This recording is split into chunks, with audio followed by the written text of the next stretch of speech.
তবে এতটুকু কথা আমাদের সিদ্ধান্ত চূড়ান্ত। কেউ যদি মনে করে থাকে যে 3 বছর জেলে রেখে আমরা খুব ভীত সন্ত্রস্ত হয়ে পড়ছি, বোকার স্বর্গে বসবাস করবেন। আল্লাহর জন্য, আল্লাহর দ্বীনের জন্য এর চেয়ে বড় ত্যাগ আর কোরবানি করতে আমরা প্রস্তুত আছি। এই দেশে আমি আবার ওই কথা বলি, এই দেশে ভাড়াটিয়া হিসেবে থাকি নাই, ভাড়াটিয়া হিসেবে থাকতে পারবো না। এই দেশটা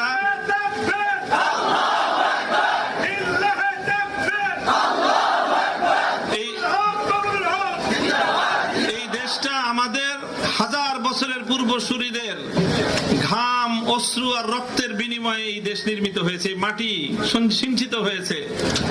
কাজেই আমরা যদি এই মাটির দখলদারি ছেড়ে দেই, আমাদের হাজার বছরের পূর্বসূরীদের সাথে গাদ্দারি করা হবে।